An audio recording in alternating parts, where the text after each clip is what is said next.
Assalamualaikum warahmatullahi wabarakatuh.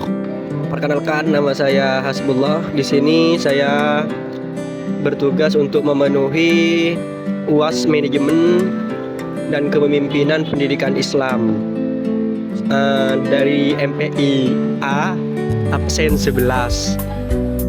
Baik, di sini saya akan menjelaskan definisi manajemen pendidikan Islam dan kepemimpinan pendidikan Islam. Definisi manajemen pendidikan Islam adalah suatu proses pengelolaan secara islami terhadap lembaga pendidikan Islam dengan cara menyiasati sumber-sumber belajar dan hal-hal yang terkait untuk mencapai tujuan pendidikan Islam. Pun juga di sini definisi kepemimpinan pendidikan Islam. Kepemimpinan pendidikan Islam adalah kepemimpinan yang berlandaskan nilai-nilai Islam, yakni yang bertujuan untuk mencapai tujuan pendidikan Islam.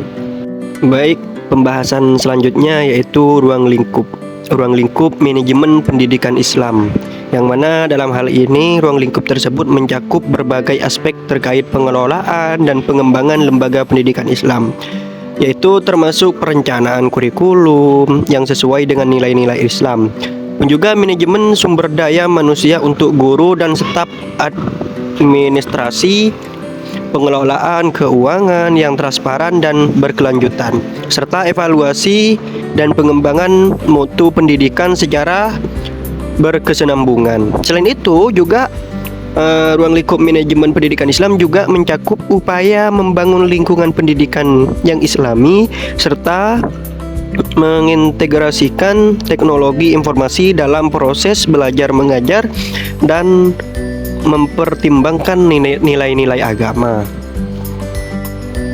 Baik, penjelasan selanjutnya yaitu fungsi manajemen dalam konteks pendidikan Islam, yaitu di sini ada 5, yaitu meliputi 1, perencanaan, yang mana dalam perencanaan merencanakan tujuan kurikulum dan strategi pendidikan yang sesuai dengan prinsip-prinsip Islam. Dan juga yang kedua yaitu pengorganisasian, yang mana dalam hal ini mengatur struktur organisasi, mengelola sumber daya manusia, dan menetapkan tugas dan tanggung jawab dalam lembaga pendidikan Islam. Selanjutnya yaitu nomor 3, penggerakan, yang mana dalam hal ini memotivasi, pembimbing dan mengarahkan para pelaku pendidikan untuk mencapai tujuan-tujuan pendidikan Islam yang sudah ditetapkan. Selanjutnya yaitu pengendalian, yang mana yang keempat ini memantau dan mengevaluasi kinerja pendidikan untuk memastikan bahwa semua kegiatan sesuai dengan prinsip Islam dan mencapai standar yang diinginkan.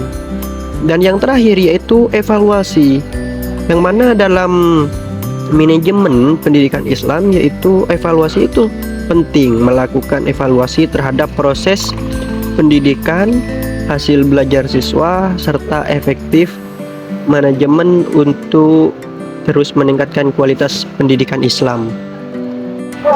Pembahasan selanjutnya yaitu hubungan antara manajemen pendidikan Islam dan kepemimpinan sangat erat karena keduanya saling mendukung dalam mencapai tujuan pendidikan yang islami. Berikut ada beberapa hubungan yang penting, yaitu visi dan arah. Kepemimpinan yang efektif menetapkan visi dan arah yang jelas untuk lembaga pendidikan Islam. Pun juga manajemen pendidikan Islam kemudian mengatur sumber daya dan merancang strategi untuk mencapai visi tersebut. Selanjutnya yaitu motivasi dan inspirasi, yang mana kepemimpinan yang baik menginspirasi para guru, staf, dan siswa untuk berkontribusi maksimal dalam proses pendidikan. Manajemen pendidikan Islam harus mampu memberi motivasi mereka dengan memberikan dukungan dan lain-lain, sehingga apa yang dituju sesuai dengan menciptakan lingkungan belajar yang kondusif. Lanjutannya yaitu pengambilan keputusan. Dalam kepemimpinan dalam manajemen pendidikan Islam, memainkan peran penting dalam pengambilan keputusan strategis, yang mana seperti membangun kurikulum, alokasi sumber daya, dan peningkatan kualitas pendidikan.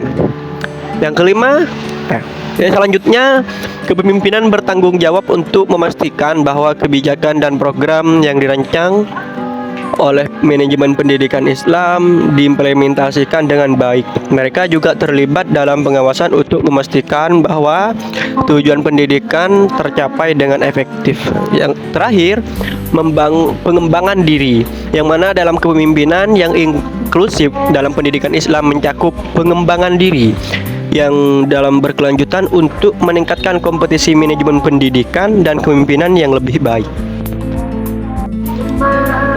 Pembahasan selanjutnya yaitu dalam konteks kepemimpinan pendidikan Islam, terdapat beberapa model dan gaya kepemimpinan yang dapat diterapkan. Itu diantaranya satu, kepemimpinan transformasional.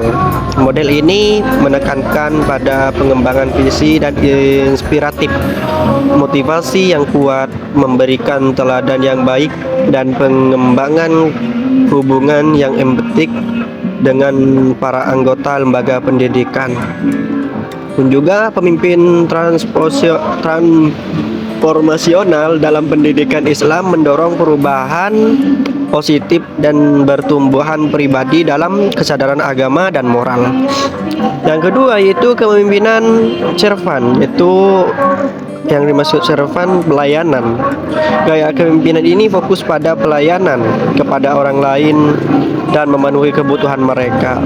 Pemimpin juga sebagai pelayan di bidang pendidikan Islam memprioritaskan kesejahteraan siswa dan staf serta mempromosikan nilai-nilai kebaikan, kesederhanaan, dan dedikasi terhadap pelayanan masyarakat.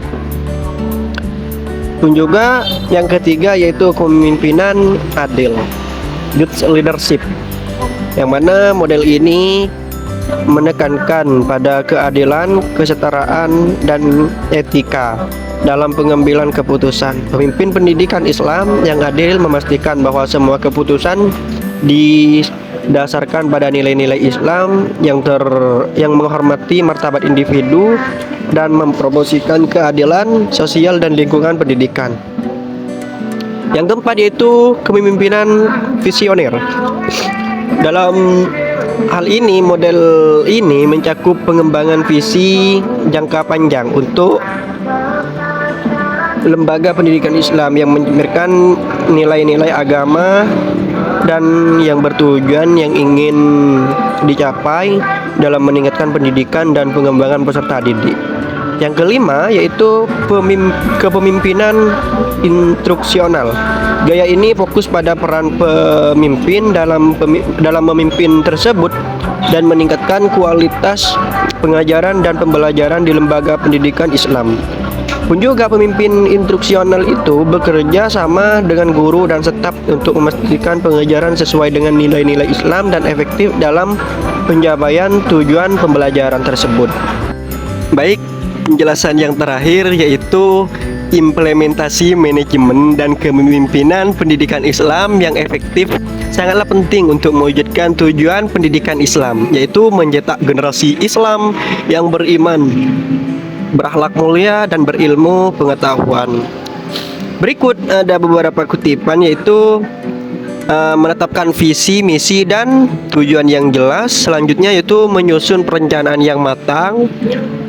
Selanjutnya mengorganisasikan sumber daya yang efektif, mengarahkan dan memotivasi semua pihak, dan yang terakhir yaitu mengendalikan dan mengevaluasi pelaksanaan. Sekian pembahasan dari saya, kurang lebihnya mohon maaf. Wabillahi taufiq wal hidayah, war ridha wal hidayah.